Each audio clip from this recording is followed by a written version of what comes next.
ನಮಸ್ಕಾರ ವೀಕ್ಷಕರೇ, welcome back to my channel. ಇವತ್ತಿನ ವಿಡಿಯೋವಿನಲ್ಲಿ ನಾನು ಕ್ಯಾಂಡಲ್ ವ್ಯಾಕ್ಸ್ ರೀಡಿಂಗ್ ಮಾಡ್ತಾ ಇದ್ದೀನಿ.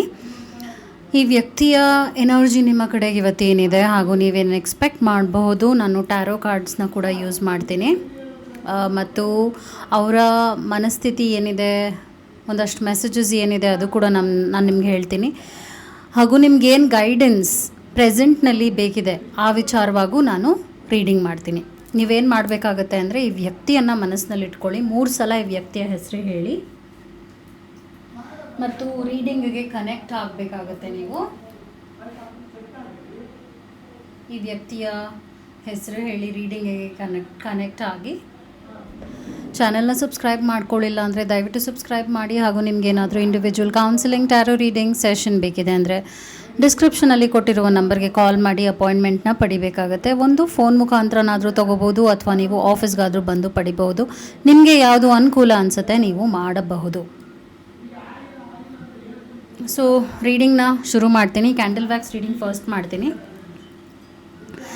ಇವ್ರ ಜೊತೆ ನೀವು ಕಾಂಟ್ಯಾಕ್ಟಲ್ಲಿ ಇರ್ಬೋದು, ಇಲ್ಲದೆ ಇರ್ಬೋದು. ಇವರ ಮನಸ್ಥಿತಿ ನಿಮ್ಮ ಕಡೆಗೆ ಏನಿದೆ ಹಾಗೂ ಅವ್ರು ಏನು ಯೋಚನೆ ಮಾಡ್ತಾ ಇದ್ದಾರೆ ಈ ರಿಲೇಷನ್ಶಿಪ್ ಕುರಿತಾಗಿ ಅಂತ ರೀಡಿಂಗ್ ಮಾಡ್ತೀನಿ. ಸೊ ಇವತ್ತಿನ ಎನರ್ಜಿ ತುಂಬ ಸ್ಟ್ರಾಂಗ್ ಆಗಿ ನಾನು ನೋಡ್ತಾ ಇದ್ದೀನಿ. ತುಂಬ ಸ್ಟ್ರಾಂಗ್ ಆಗಿದೆ ಅಂದರೆ ಈ ವ್ಯಕ್ತಿ ತುಂಬ ಬ್ಯುಸಿಯಾಗೂ ಇದ್ದಾರೆ, ಇಲ್ಲ ಅಂತ ಹೇಳಲ್ಲ. ತುಂಬ ಬ್ಯುಸಿಯಾಗಿದ್ದಾರೆ ಹಾಗೂ ಕೆಲಸ ಮಾಡ್ತಾ ಇದ್ದಾರೆ. ಅವ್ರದ್ದೇ ಆದ ಒಂದು ಅಷ್ಟು ಒತ್ತಡಗಳಿದೆ, ಅದನ್ನೆಲ್ಲ ಅವರು ಬಗೆಹರಿಸ್ಕೊಳ್ತಾ ಇದ್ದಾರೆ. ಪ್ರೆಸೆಂಟ್ನಲ್ಲಿ ಈ ವ್ಯಕ್ತಿಗೆ ಹೇಗಿದೆ ಅಂದರೆ, ಮೇ ಬಿ ಒಂದಷ್ಟು ಟಾಸ್ಕ್ಸ್ ಇರ್ಬೋದು, ಕಂಪ್ಲೀಟ್ ಮಾಡೋಕ್ಕೆ ಟೈಮ್ ಇಲ್ಲದೆ ಇರ್ಬೋದು, ಟೈಮಿನ ಪ್ರೆಷರ್ ಇರದೆ ಇವ್ರಿಗೆ. ಸೊ ಈ ವ್ಯಕ್ತಿಯ ಮನಸ್ಸಿನಲ್ಲಿ ಹೇಗಿದೆ ಅಂದರೆ, ಒಂದು ಚಂಚಲತೆ ನೋಡ್ತಿದ್ದೀನಿ ನಿಮ್ಮ ವಿಚಾರವಾಗಿ. ಅವರ ಎನರ್ಜಿ ಸ್ಟ್ರಾಂಗ್ ಆಗಿದ್ದರು, ಅವರು ನಿಮ್ಮ ವಿಚಾರವಾಗಿ ಗೊಂದಲದಲ್ಲೇ ಇದ್ದಾರೆ. ಇನ್ನೊಂದು ಏನು ಪಿಕ್ ಮಾಡ್ತಿದ್ದೀನಿ ಅಂದರೆ, ಈ ಗೊಂದಲ ಇರೋದಕ್ಕೆ ಈ ವ್ಯಕ್ತಿ ಬ್ಯುಸಿ ಆಗಿದ್ದಾರೆ, ಬೇಕು ಅಂತಲೇ ಬ್ಯುಸಿ ಆಗ್ತಾ ಇದ್ದಾರೆ. ಇಲ್ಲ, ನನಗಿವಾಗ ಇದನ್ನು ಬಗೆಹರಿಸ್ಕೊಳಕ್ಕಾಗಲ್ಲ, ಈ ರಿಲೇಷನ್ಶಿಪ್ ಪ್ರಾಬ್ಲಮ್ ನಿಮ್ಮ ಜೊತೆ ಏನಿದೆ ಅದನ್ನು ಬಗೆಹರಿಸ್ಕೊಳಕ್ಕಾಗಲ್ಲ ಅನ್ನೋವಂಥ ಒಂದು ವಿಚಾರಕ್ಕೆ ಈ ವ್ಯಕ್ತಿ ತುಂಬ ಬ್ಯುಸಿ ಆಗ್ತಾ ಇದ್ದಾರೆ. ಕೆಲಸಗಳನ್ನ ಮುಗಿಸ್ಕೊಳ್ತಾ ಇದ್ದಾರೆ ಹಾಗೂ ಆದಷ್ಟು ಡೈವರ್ಟ್ ಮಾಡ್ಕೊಳ್ತಾ ಇದ್ದಾರೆ. ಮೈಂಡನ್ನು ಡೈವರ್ಟ್ ಮಾಡ್ಕೊಳ್ತಾ ಇದ್ದಾರೆ ಅಂತ ಸ್ಟ್ರಾಂಗ್ ಆಗಿ ತೋರಿಸ್ತಾ ಇದೆ ಇವತ್ತಿನ ಎನರ್ಜಿನಲ್ಲಿ. ನಿಮ್ಮ ವಿಚಾರ ಅಂತ ಬಂದಾಗ ಈ ವ್ಯಕ್ತಿಗೆ ಕ್ಲಾರಿಟಿ ಇಲ್ಲ. ಮೇ ಬಿ ಅವ್ರು ಏನು ಹೇಳಿದೆ ನಿಮ್ಮಿಂದ ಕಾಂಟ್ಯಾಕ್ಟ್ನ ಕಟ್ ಮಾಡ್ಕೊಂಡಿರ್ಬೋದು.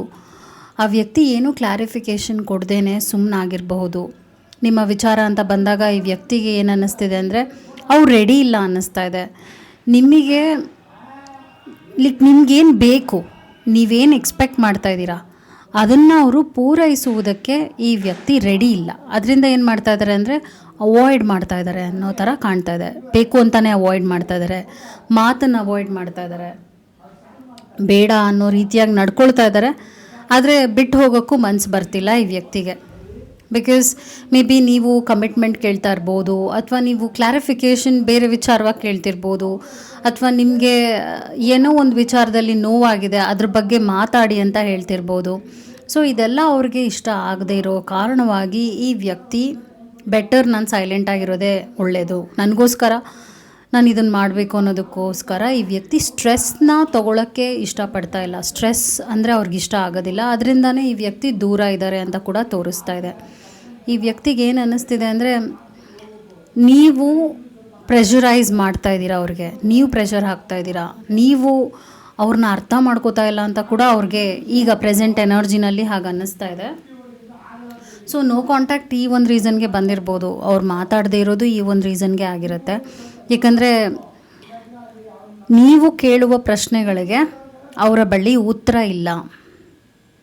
ಅದರ ಅರ್ಥ ರಿಲೇಷನ್ಶಿಪ್ನ ಕಟ್ ಆಫ್ ಮಾಡ್ಕೊಳ್ಳೋಕ್ಕೂ ಅವ್ರಿಗೆ ಇಷ್ಟ ಆಗ್ತಾ ಇಲ್ಲ. ಅದರಿಂದ ಕೂಡ ಅವರು ಸುಮ್ಮನೆ ಇದ್ದಾರೆ. Silence is the best solution ಅನ್ನೋ ಹಾಗೆ ವರ್ತಿಸ್ತಾ ಇದ್ದಾರೆ. ಸೊ ಈ ಒಂದು ರಿಲೇಷನ್ಶಿಪ್ನಲ್ಲಿ ಬಹಳಷ್ಟು ಸೈಲೆನ್ಸ್ನ ನಾನು ಪಿಕ್ ಮಾಡ್ತಾ ಇದ್ದೀನಿ. ಏನು ನಡೀತಾ ಇಲ್ಲ, ಆ್ಯಕ್ಷನ್ ಇಲ್ಲ. ಅದರಿಂದ ಅವ್ರು ಏನು ಮಾಡ್ತಾ ಇದ್ದಾರೆ ಅಂದರೆ, ಬ್ಯುಸಿಯಾಗಿ ಇಟ್ಕೊಳ್ತಾ ಇದ್ದಾರೆ. ಡೈವರ್ಟ್ ಹೇಗಾಗ್ತಾ ಇದ್ದಾರೆ ಅಂದರೆ, ಆ್ಯಸ್ ಐ ಟೋಲ್ಡ್, ತುಂಬ ಕೆಲಸ ಮಾಡ್ತಾ ಇದ್ದಾರೆ. ಫ್ರೆಂಡ್ಸ್ ಜೊತೆ ಒಂಟಿಯಾಗಿರೋಕ್ಕೆ ಇಷ್ಟಪಡ್ತಾ ಇಲ್ಲ. ಒಂಟಿಯಾಗಿದ್ದರೆ ನಿಮ್ಮ ಯೋಚನೆ ಬರುತ್ತೆ ಅನ್ನೋ ಒಂದು ಕಾರಣಕ್ಕೆ ಅನಿಸುತ್ತೆ ಅವರು ಒಂಟಿಯಾಗಿಲ್ಲದೆ ಇರೋದೇ ಒಳ್ಳೆಯದು. ನಾನು ಒಂಟಿಯಾಗಿದ್ದರೆ ನಂಗೆ ತಲೆ ಕೆಡುತ್ತೆ. ಅವರು ಒಂಟಿಯಾಗಿದ್ದರೆ ನಿಮ್ಮ ಬಗ್ಗೆ ಯೋಚನೆ ಜಾಸ್ತಿ ಆಗುತ್ತೆ, ನೀವು ಅವ್ರ ಮೈಂಡಿಗೆ ಬಂದುಬಿಡ್ತೀರಾ. ಸೊ ಇದೆಲ್ಲ ಅವ್ರಿಗೆ ಒಂದಷ್ಟು ಪ್ರಾಬ್ಲಮ್ಸ್ ಕೊಡ್ತಾ ಇದೆ ಪ್ರೆಸೆಂಟ್ನಲ್ಲಿ. ಅದರಿಂದ ಅವರು ಒಂದು ನಿಮಿಷನೂ ಸುಮ್ಮನಿರೋಕ್ಕೆ ಇಷ್ಟಪಡ್ತಾ ಇಲ್ಲ. This person is too active ಅಂತ ಹೇಳ್ಬೋದು.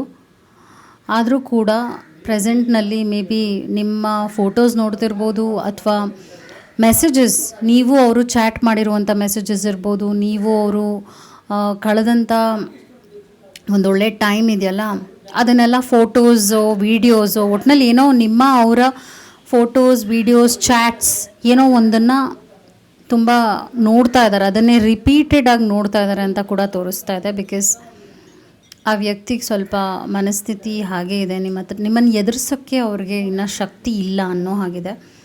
ಬಟ್ ಎದುರಿಸೋಕ್ಕೆ ರೆಡಿ ಇಲ್ಲ. ಆದರೆ ಆ ಒಂದು ಎನರ್ಜಿ ಚೇಂಜ್ ಆಗುತ್ತೆ. ಬಿಕಾಸ್ ಅವ್ರಿಗೆ ನಿಮ್ಮನ್ನು ಬಿಟ್ಟು ಹೋಗೋಕ್ಕೂ ಇಷ್ಟ ಆಗ್ತಾಯಿಲ್ಲ. ಅದರಿಂದ ಸ್ವಲ್ಪ ನಾನು ಸೈಲೆಂಟ್ ಆಗಿದ್ದರೆ ಮೇ ಬಿ ನನಗೂ ಒಂದು ಕ್ಲಾರಿಟಿ, ಅವರ ಕ್ಲಾರಿಟಿಗೋಸ್ಕರ, ಅವ್ರಿಗೆ ಕ್ಲಾರಿಟಿ ಬೇಕು ಅನ್ನೋದಕ್ಕೋಸ್ಕರನೇ ಅವ್ರು ದೂರ ಇದ್ದಾರೆ ನಿಮ್ಮಿಂದ. ನಿಮ್ಮಲ್ಲಿ ಏನೋ ಪ್ರಾಬ್ಲಮ್ ಇದೆ ಅಂತಲೂ ಅಲ್ಲ, ನಿಮ್ಮಲ್ಲಿ ಏನೂ ಪ್ರಾಬ್ಲಮ್ ಇಲ್ಲ ಅವ್ರಿಗೆ ಹುಡುಕೋಕ್ಕೆ. ಆ್ಯಕ್ಚುಲಿ ಅವ್ರಿಗೆ ನಿಮ್ಮಲ್ಲೇನೋ ಇದೆ ಇಶ್ಯೂ, ಅದಕ್ಕೆ ನನಗೆ ಬೇಡ. ಬಿಕಾಸ್ ನೀವು ತುಂಬ ಚೆನ್ನಾಗಿ ನಡ್ಕೊಂಡಿದ್ದೀರ ಅವ್ರ ಹತ್ರ, ನೀವು ತುಂಬ ಅವ್ರಿಗೆ ಅವೈಲೇಬಲ್ ಆಗಿದ್ದೀರಾ, ನಿಮ್ಮ ಟೈಮ್ ಕೊಟ್ಟಿದ್ದೀರಾ, ನೀವು ಅರ್ಥ ಮಾಡ್ಕೊಂಡಿದ್ದೀರಾ. ಹಾಗೂ ನೀವೇನು ಯಾವುದೇ ವಿಷಯವಾಗೂ ಇವ್ರನ್ನ ಪೀಡಿಸಿಲ್ಲ, ಅವ್ರಿಗದು ಗೊತ್ತಿದೆ. ಸೊ ಅವ್ರು ನಿಮ್ಮನ್ನೇನು ಬ್ಲೇಮ್ ಮಾಡ್ತಾ ಇಲ್ಲ. ಬಟ್ ಅವ್ರ ಪ್ರಕಾರವಾಗಿ ಅವ್ರಿಗೇನು ಅನ್ನಿಸ್ತಾ ಇದ್ದಾರೆ ಅಂದರೆ, right now I am not ready, I want some time ಅನ್ನೋ ಹಾಗೇ ಈ ವ್ಯಕ್ತಿ ವರ್ತಿಸ್ತಾ ಇದ್ದಾರೆ. ಇವತ್ತಿನ ಎನರ್ಜಿನಲ್ಲಿ ನಾನು ಇದೇ ಪಿಕ್ ಮಾಡ್ತಾ ಇದ್ದೀನಿ. ಅವರು ಆ್ಯಕ್ಟಿವಿಟೀಸ್ನಲ್ಲಿ ತೊಡಗಿದ್ದಾರೆ, ಮೇ ಬಿ ಆಚೆ ಹೋಗ್ತಾ ಇದ್ದಾರೆ, ಎಲ್ಲೋ ಶಾಪಿಂಗ್ ಮಾಡ್ತಾ ಇದ್ದಾರೆ, ಜಸ್ಟ್ ಟು ಕಾಮ್ ಸೆಲ್ಫ್. ಅವ್ರಿಗೆ ಸ್ವಲ್ಪ ಮೀ ಟೈಮ್ ಬೇಕಾಗಿದೆ. ಆ ಮೀ ಟೈಮ್ಗೋಸ್ಕರ ಅವ್ರು ಎಲ್ಲ ರೀತಿಯಾದ ಆ್ಯಕ್ಟಿವಿಟೀಸ್ನಲ್ಲೂ ಅವರು ಪಾಲ್ಗೊಳ್ತಾ ಇದ್ದಾರೆ. ನಿಮ್ಮ ವಿಚಾರವಾಗಿ ಈ ವ್ಯಕ್ತಿಗೆ ಗೌರವ ಇದೆ, ಪ್ರೀತಿ ಇದೆ. ಆ್ಯಸ್ ಐ ಟೋಲ್ಡ್, ಇದೆಲ್ಲ ಇದ್ದರೂ ಕೂಡ ಆ ವ್ಯಕ್ತಿಗೆ ಕ್ಲಾರಿಟಿ ಇಲ್ಲ. ಮೇ ಬಿ ಆ ವ್ಯಕ್ತಿಗೆ ರಿಲೇಷನ್ಶಿಪ್ ಅಂದ್ರೇ ಒಂದಷ್ಟು ಟ್ರಸ್ಟ್ ಇಶ್ಯೂಸ್ ಇರ್ಬೋದು, ಭಯ ಇರಬಹುದು, ಕಮಿಟ್ಮೆಂಟ್ ಅಂದರೆ ಭಯ ಇರ್ಬೋದು. ಅದರಿಂದನೇ ಈ ರೀತಿಯಾದ ಒಂದು ಅಡಚಣೆ ಅವರು ಅನುಭವಿಸ್ತಾ ಇದ್ದಾರೆ ಪ್ರೆಸೆಂಟ್ನಲ್ಲಿ. ಬಟ್ ಅವ್ರು ಇದನ್ನು ಆಬ್ಸ್ಟಿಕಲ್ ಇದೆಲ್ಲ, ಈ ಒಂದು ಪ್ರಾಬ್ಲಮ್ನ ಅವರು ಎದುರಿಸ್ತಾರೆ, ಫೇಸ್ ಮಾಡಿಕೊಂಡು ಮುಂದೆ ಬರ್ತಾರೆ ಅಂತಲೂ ತೋರಿಸ್ತಾ ಇದೆ. ಆದರೆ ಸ್ವಲ್ಪ ತಾಳ್ಮೆ ಬೇಕಾಗುತ್ತೆ. ಈ ಒಂದು ರಿಲೇಷನ್ಶಿಪ್ ಇದೆಯಲ್ಲ, ನೀವು ಪ್ರೆಷರ್ ಮಾಡಿದ್ರೆ ಈ ವ್ಯಕ್ತಿ ಶಟ್ ಡೌನ್ ಆಗಿಬಿಡ್ತಾರೆ. ನೀವು ಪ್ರೆಷರ್ ಮಾಡದೇ ಇದ್ರೇ ಬೆಟರ್. ನೀವೇನು ಮಾತಾಡದೆ ಸ್ವಲ್ಪ ತಾಳ್ಮೆಯಿಂದ ಇದ್ರೂ ಈ ರಿಲೇಷನ್ಶಿಪ್ ತಾನೇ ಅಂದರೆ ಆ ವ್ಯಕ್ತಿನೇ ವಾಪಸ್ ಬರ್ತಾರೆ ಅಂತಲೂ ತೋರಿಸ್ತಾ ಇದೆ. ಹಾಗೂ ಅವರೇ ಬರಬೇಕಾಗತ್ತೆ. ಅವ್ರಿಗದು ಗೊತ್ತಿದೆ, ನೀವು ಬೇರೆಯವ್ರ ಥರ ಅಲ್ಲ. ಆ್ಯಕ್ಚುಲಿ ನಿಮ್ಮನ್ನು ಕಂಪೇರ್ ಕೂಡ ಮಾಡಿರ್ಬೋದು ಈ ವ್ಯಕ್ತಿ. ಅವ್ರಿಗೆ ಅನಿಸುತ್ತೆ ನೀವು ಬೇರೆಯವ್ರ ಥರ ಅಲ್ಲ ಅಂತ, ಅವ್ರಿಗೆ ಅನಿಸುತ್ತೆ ಅದು. This person knows your value. ಅವ್ರಿಗೆ ನಿಮ್ಮ ವ್ಯಾಲ್ಯೂ ಗೊತ್ತಿದೆ. ಅದೇನೇ ನಾನು ಸ್ಟ್ರಾಂಗಾಗಿ ಕ್ಯಾಂಡಲ್ ವ್ಯಾಕ್ಸ್ ರೀಡಿಂಗ್ನಲ್ಲಿ ನೋಡ್ತಾ ಇದ್ದೀನಿ. ಸೊ ಇವತ್ತಿನ ಕ್ಯಾಂಡಲ್ ವ್ಯಾಕ್ಸ್ ರೀಡಿಂಗ್ ಇದೇ ಆಗಿತ್ತು. ಸೊ ನಾನೇನು ಮಾಡ್ತೀನಿ ಅಂದರೆ, ಒಂದಷ್ಟು ಮೆಸೇಜಸ್ನ ಪಿಕ್ ಮಾಡ್ತೀನಿ. ಫಸ್ಟ್ ಈ ರಿಲೇಷನ್ಶಿಪ್ ಕುರಿತಾಗೆ ಮೆಸೇಜಸ್ನ ಪಿಕ್ ಮಾಡ್ತೀನಿ. ನೋಡೋಣ ನಿಮ್ಗೇನು ಮೆಸೇಜಸ್ ಬರುತ್ತೆ, ಏನು ತಿಳ್ಕೊಳ್ಳುವಂಥದ್ದಿದೆ ಈ ರಿಲೇಷನ್ಶಿಪ್ ಅಂತ ಬಂದಾಗ. ನೀವು ಏನು ತಿಳ್ಕೊಬೇಕಾಗಿದೆ ನೋಡೋಣ. Here you go. 5 ಮೆಸೇಜಸ್ನ ನಾನು ಪಿಕ್ ಮಾಡಿದ್ದೀನಿ. ಫಸ್ಟ್ ಮೆಸೇಜ್ ಏನು ಬರ್ತಿದೆ ಅಂದರೆ, ರಿಫ್ಲೆಕ್ಷನ್ ಬರ್ತಾ ಇದೆ. Dark night of the soul, dark shadow, facing inner truth, seeing true colours. ನಾನು ಆಗಲೇ ಹೇಳಿದಾಗೆ ಈ ವ್ಯಕ್ತಿಗೆ ಸ್ವಲ್ಪ ಮೀ ಟೈಮ್ ಬೇಕಾಗುತ್ತೆ.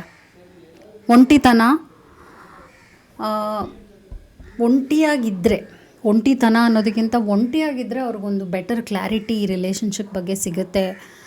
ರಿಫ್ಲೆಕ್ಟ್ ಮಾಡ್ಕೊಳ್ಳೋಕೆ ಟೈಮ್ ಸಿಗುತ್ತೆ. ನನಗೇನು ಬೇಕು ಈ ರಿಲೇಷನ್ಶಿಪ್ನಲ್ಲಿ, ನಾನು ಹೇಗಿರಬಹುದು, ನಾನು ಚೆನ್ನಾಗಿರ್ತೀನಾ, ಇದೆಲ್ಲ ಅವ್ರು ರಿಫ್ಲೆಕ್ಟ್ ಮಾಡ್ಕೊಳ್ಳೋಕೆ ಟೈಮ್ ಬೇಕು ಅಂತ ಒಂದು ಮೆಸೇಜ್ ಬಂದಿದೆ ಈ ರಿಲೇಷನ್ಶಿಪ್ ಕುರಿತಾಗಿ. ಶ್ಯಾಟರ್ಡ್ ಬರ್ತಾ ಇದೆ, crushed, sadness, broken heart, panic attack ಅಂತಲೂ ಬರ್ತಾ ಇದೆ. ಮೇ ಬಿ ಇದು ನೀವು ಅನುಭವಿಸ್ತಿರ್ಬೋದು ಪ್ರೆಸೆಂಟ್ನಲ್ಲಿ. ಬಿಕಾಸ್ ಅವ್ರ ಎನರ್ಜಿನಲ್ಲಿ ನಾನು ಅದನ್ನು ಪಿಕ್ ಮಾಡಲಿಲ್ಲ. ಆದರೆ ನಿಮ್ಮ ಎನರ್ಜಿನಲ್ಲಿ ನಾನು ಒಂದು ರೀತಿಯಾದ ಹಾರ್ಟ್ ಬ್ರೇಕ್, ಅವರೇನೋ ಮೇ ಬಿ ಅವ್ರು ಬ್ಲಾಕ್ ಮಾಡಿದ್ರೋ ಅಥವಾ ಏನೋ ಒಂದು ಎಕ್ಸ್ಟ್ರೀಮ್ ಸ್ಟೆಪ್ ತೊಗೊಂಡು ಬಿಟ್ಟಿದ್ದಾರೆ. ಅವರು ಸಡನ್ನಾಗಿ ಮಾತು ಬಿಟ್ಟಿದ್ದಾರೋ, ನಿಮಗೇನೂ ಸರಿಯಾಗಿ ಅವ್ರು ಏನೂ ಹೇಳಿಲ್ಲ, ಅದರಿಂದನೇ ನೀವು ಹಾರ್ಟ್ ಬ್ರೇಕ್ ಸಿಚುವೇಶನ್ನ ಅನುಭವಿಸ್ತಿದ್ದೀರ. ಬ್ರೋಕನ್ ಹಾರ್ಟ್, ಸ್ಯಾಡ್ನೆಸ್, ಕ್ರಶ್ಡ್ ಅಂತ ತೋರಿಸ್ತಾ ಇದೆ. ಇದು ನಿಮ್ಮ ಎನರ್ಜಿ ಆಗಿದೆ. ಮೂವಿಂಗ್ ಬರ್ತಾ ಇದೆ, ಬಾಕ್ಸ್ಡ್ ಅಪ್, ಎನ್ವೈರ್ನ್ಮೆಂಟ್ ಚೇಂಜ್, ಎಂಟಿ ಶೆಲ್ ಅಂತ ಕೂಡ ತೋರಿಸ್ತಾ ಇದೆ. ಪ್ರೆಸೆಂಟ್ನಲ್ಲಿ ಇಬ್ಬರೂ ಕೂಡ ಇದನ್ನು ಅನುಭವಿಸ್ತಿದ್ದೀರ, ಒಬ್ಬರಲ್ಲ ಇಬ್ಬರೂ ಕೂಡ. ಒಂಥರ ಖಾಲಿ, ಜೀವನ ಖಾಲಿಯಾಗಿದೆ, ಕೊರತೆ ಇದೆ. ನನ್ನ ಲೈಫಲ್ಲಿ ಏನೋ ಕೊರತೆ ಇದೆ, ನೀವಿಲ್ಲದೆ ಇರೋದು ಅವ್ರ ಕೊರತೆ, ಅವ್ರು ನಿಮ್ಮ ಲೈಫಲ್ಲಿ ಇಲ್ಲದೆ ಇರೋದು ಅವ್ರಿಗೆ ಎಂಟಿನೆಸ್ ಇದೆ, ನೀವು ಅವ್ರ ಲೈಫ್ನಲ್ಲಿ ಇಲ್ಲದೆ ಇರೋದು ಎಂಟಿನೆಸ್ ಕೊಡ್ತಾ ಇದೆ. ಅದಾದ ನಂತರ ಲಾಸ್ಟ್, ರನ್ನಿಂಗ್ ಅವೇ, ಎಂಟಿನೆಸ್. ಎಂಟಿನೆಸ್ ಅಂದರೆ ಮತ್ತೆ ಎಂಟಿನೆಸ್ ಕಡೆ ಬಂದಿದೆ ಇಲ್ಲಿ, ನೀವು ನೋಡಬಹುದು. Feeling invisible, cutting of, as I told, ಸಡನ್ನಾಗಿ ರಿಲೇಷನ್ಶಿಪ್ ಬ್ರೇಕ್ ಆಗಿದೆ ಕಾರಣ ಇಲ್ಲದೆ, ಅದರಿಂದನೇ ನೀವು ಲಾಸ್ಟ್ ಫೀಲ್, ಅವರು ಕೂಡ ಲಾಸ್ಟ್ ಫೀಲಲ್ಲೇ ಇದ್ದಾರೆ, ಕಳೆದೋಗ್ಬಿಟ್ಟಿದ್ದೀನಿ ಅನ್ನೋವಂಥ ಒಂದು ಅನುಭವ ಇಬ್ಬರಿಗೂ ಬರ್ತಾ ಇದೆ. ಹಾರ್ಟ್ ಸ್ಟ್ರಿಂಗ್ಸ್ ಬರ್ತಾ ಇದೆ, stringing along, get pregnant, entrapment, playing with feelings ಅಂತ ತೋರಿಸ್ತಿದೆ. ಇಲ್ಲೇನಾಗ್ತಾ ಇದೆ ಅಂದರೆ, ಈ ವ್ಯಕ್ತಿ ನಿಮಗೆ ಕರೆಕ್ಟಾಗಿರುವಂಥ ಕ್ಲಾರಿಫಿಕೇಷನ್ ಕೊಡದೇ ಇರೋದಕ್ಕೆ ನಿಮಗೇನು ಅನ್ನಿಸ್ತಾ ಇದೆ ಅಂದರೆ, ಈ ವ್ಯಕ್ತಿ ನನ್ನ ಫೀಲಿಂಗ್ಸ್ ಜೊತೆ ಆಟ ಆಡ್ತಿದ್ದಾರೇನೋ, ಈ ವ್ಯಕ್ತಿ ಸರಿ ಇಲ್ವೇನೋ, ಈ ವ್ಯಕ್ತಿದೇನೋ ಪ್ರಾಬ್ಲಮ್ ಇದೆ. ಸೊ ನೀವು ಒಂದು ನೆಗೆಟಿವ್ ಮೈಂಡ್ಸೆಟ್ಗೂ ಕೂಡ ಹೋಗ್ತಾ ಇದ್ದೀರಾ ಈ ರಿಲೇಷನ್ಶಿಪ್ ಕುರಿತಾಗಿ. ಇದೆಲ್ಲ ಮೆಸೇಜಸ್ ಆಗಿತ್ತು ಈ ರಿಲೇಷನ್ಶಿಪ್ ಎನರ್ಜಿಯ ಬಗ್ಗೆನೇ. ನಾನು ಈ ಒಂದು ಕಾರ್ಡ್ ಕೂಡ ಯೂಸ್ ಮಾಡ್ತೀನಿ ನಿಮಗೋಸ್ಕರ. ಚಾನಲ್ನ ಸಬ್ಸ್ಕ್ರೈಬ್ ಮಾಡಿಲ್ಲ ಅಂದರೆ ದಯವಿಟ್ಟು ಸಬ್ಸ್ಕ್ರೈಬ್ ಮಾಡಿ. ಹಾಗೂ ನಿಮಗೆ ಕ್ಯಾಂಡಲ್ ವ್ಯಾಕ್ಸ್ ಏನು ಅನ್ನಿಸ್ತಾ ಇದೆ, ಈ ಥರ ರೀಡಿಂಗ್ ಏನು ಅನಿಸುತ್ತೆ ಅಂತ ನೀವು ನನಗೆ ಕಮೆಂಟ್ ಮಾಡಿ ಕೂಡ ಹೇಳ್ಬೋದು.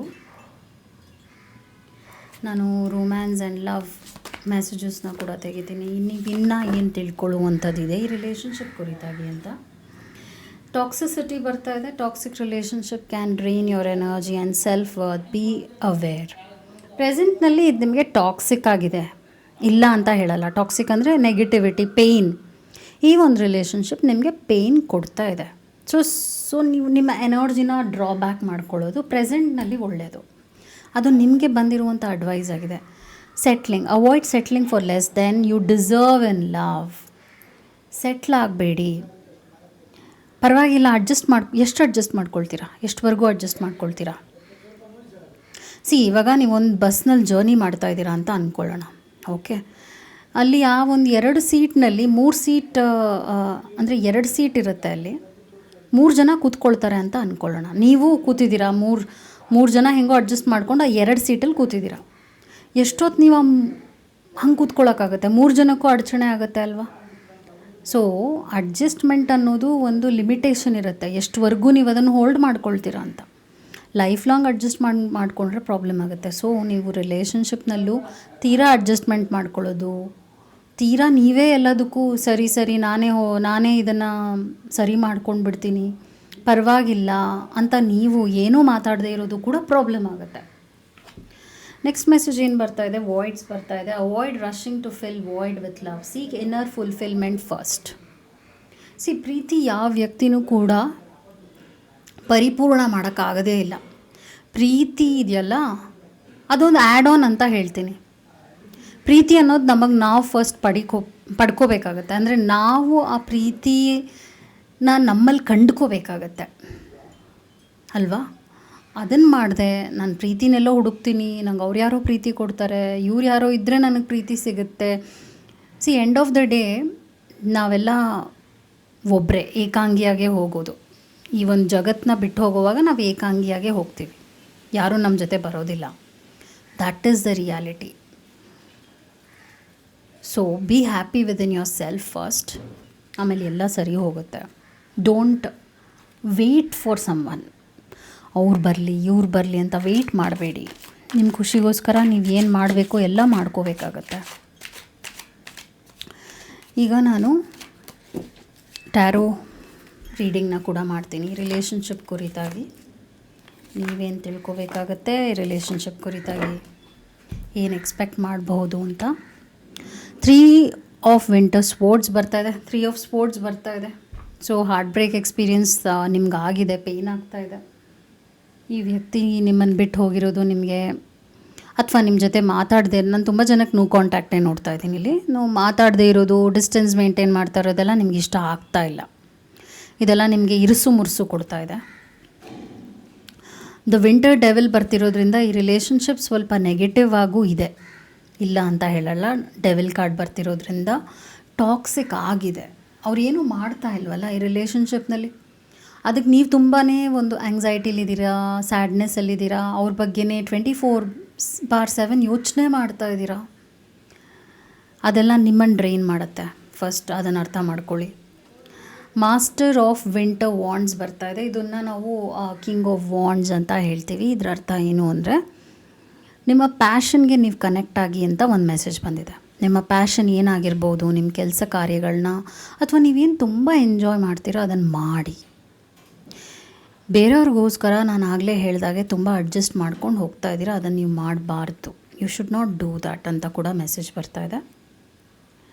ನೆಕ್ಸ್ಟ್ ಮೆಸೇಜ್ ಏನು ಬರ್ತಾ ಇದೆ ಅಂದರೆ, ದ ವಿಂಟರ್ ಹೈ ಪ್ರೀಸ್ಟಸ್ ಅಂದರೆ ನಿಮಗೆ ನೀವು ನಂಬುವ ದೈವದ ಬ್ಲೆಸ್ಸಿಂಗ್ಸ್ ಇದೆ. ಓಕೆ, ಸೊ ಆ ಬ್ಲೆಸ್ಸಿಂಗ್ಸ್ ಇರೋದ್ರಿಂದ ನಿಮ್ಮ ಲೈಫ್ ಚೆನ್ನಾಗಿರುತ್ತೆ. ಆದರೆ ನೀವು ಯಾವಾಗಲೂ ಏನು ಯೋಚನೆ ಮಾಡ್ತೀರಾ ಅಂದರೆ, ನನ್ನ ಲೈಫ್ ಏನಾಗುತ್ತೋ, ನನ್ನ ಲೈಫ್ ಚೆನ್ನಾಗಿರೋದಿಲ್ವೇನೋ, ನನ್ನ ಲೈಫ್ ಹಾಳಾಗುತ್ತೇನೋ, ಇವರಿದ್ದರೆ ನನ್ನ ಲೈಫ್ ಚೆನ್ನಾಗಿರುತ್ತೆ, ಈ ಯೋಚನೆನ ಫಸ್ಟ್ ಡ್ರಾಪ್ ಮಾಡಿ. ಓಕೆ, ನಿಮಗೆ ದೈವದ ಬಲ ಇದೆ ಅಂತ ಮೆಸೇಜ್ ಬರ್ತಾ ಇದೆ. ಲಾಸ್ಟ್ ಮೆಸೇಜ್ ಏನು ಬರ್ತಾ ಇದೆ ಅಂದರೆ, ಸ್ಟಾರ್, ದ ವಿಂಟರ್ ಸ್ಟಾರ್ ಅಂತ ಬಂದಿದೆ. ಸ್ಟಾರ್ ಬಂದಾಗ ಏನಂದರೆ, ನಿಮ್ಮ ಲೈಫ್ ಅದ್ಭುತವಾಗಿರುತ್ತೆ. ಆದರೆ ನೀವು ಅದನ್ನು ನಂಬಬೇಕಾಗತ್ತೆ. ನೀವು ನಂಬಲಿಲ್ಲ ಅಂದರೆ ನೀವು ಅದೇ ಒಂದು ನೆಗೆಟಿವ್ ಲೂಪ್ಗೆ ಹೋಗ್ತೀರಾ. ನನ್ನ ಲೈಫ್ ಇಷ್ಟೇ, ನನ್ನನ್ನು ಯಾರೂ ಪ್ರೀತಿಸೋದಿಲ್ಲ, ಲ್ಯಾಕಲ್ಲಿದ್ದೀರಾ ನೀವು. ಆ್ಯಕ್ಚುಲಿ ಇವತ್ತಿನ ಎನರ್ಜಿ ನಿಮ್ಮದು ಚೆನ್ನಾಗಿಲ್ಲ, ಆ ವ್ಯಕ್ತಿ ಚೆನ್ನಾಗಿದೆ ಆದರೆ ನಿಮ್ಮದು ಚೆನ್ನಾಗಿಲ್ಲ. ನೀವು ಒಂದು ಲ್ಯಾಕಲ್ಲಿದ್ದೀರಾ, ಪೇಯ್ನಲ್ಲಿದ್ದೀರಾ, ಸ್ಯಾಡ್ನೆಸ್ಸಲ್ಲಿದ್ದೀರಾ, ಸಫರ್ ಆಗ್ತಾಯಿದ್ದೀರಾ. ಮೇ ಬಿ ನೀವು ಬೆಡ್ನಲ್ಲೇ ಇದ್ದೀರೋ ಏನೋ, ಐ ಡೋಂಟ್ ನೋ. ಮೂಮೆಂಟ್ ನೋಡ್ತಾ ಇಲ್ಲ ನಿಮ್ಮಲ್ಲಿ. ಕೆಲಸ ಕಾರ್ಯಗಳ ಕಡೆಗೆ ನಿಮಗೆ ಗಮನ ಕೊಡೋಕ್ಕಾಗ್ತಾ ಇಲ್ಲ. ತುಂಬಾ ಲೆಥಾರ್ಜಿಕ್ ಆಗ್ತಾಯಿದ್ದೀರಾ, ಲೇಝಿ ಆಗ್ತಾಯಿದ್ದೀರಾ. ಬಟ್ ಆಪರ್ಚುನಿಟಿ ಎಲ್ಲ ಮಿಸ್ ಆಗ್ತಾಯಿದೆ.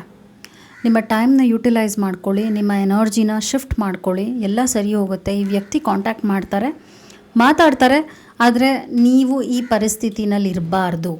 ನೀವು ಚೆನ್ನಾಗಿರಬೇಕು, ನೀವು ಖುಷಿಯಾಗಿರಬೇಕು. ಆವಾಗಲೇ ಎಲ್ಲನೂ ಚೆನ್ನಾಗಿರುತ್ತೆ. ಬಿಕಾಸ್ ಈ ವ್ಯಕ್ತಿಗೆ ನಿಮ್ಮನ್ನು ಬಿಡೋ ರೀಸನ್ನೇ ಇಲ್ವಲ್ಲ, ಏನು ರೀಸನ್ನೇ ನಾನು ನೋಡ್ತಾ ಇಲ್ಲ. ಆ ವ್ಯಕ್ತಿ ನಿಮ್ಮನ್ನು ಬಿಡಬೇಕು ಅಂತ ಯಾವತ್ತೂ ಯೋಚನೆನೂ ಮಾಡಿಲ್ಲ. ಅವ್ರು ಸ್ವಲ್ಪ ಟೈಮ್ ತೊಗೋತಾ ಇದ್ದಾರೆ. And this person will come with an answer ಅಂತಲೂ ಹೇಳ್ತೀನಿ. ಓಕೆ, ನಾನು ಟೈಮ್ ಲೈನ್ ನೋಡ್ತಿರೋದು ಒಂದು 3 ವಾರ ಆಗುತ್ತೆ ಅಂತ ತೋರಿಸ್ತಿದೆ. 3 ವೀಕ್ಸ್ ಅಂತ ಟೈಮ್ ಲೈನ್ ಇವತ್ತಿನ ರೀಡಿಂಗ್ ಪ್ರಕಾರವಾಗಿ ನೋಡ್ತಾ ಇದ್ದೀನಿ. I hope this video was helpful. Take care, ನಮಸ್ಕಾರ, and thank you so much.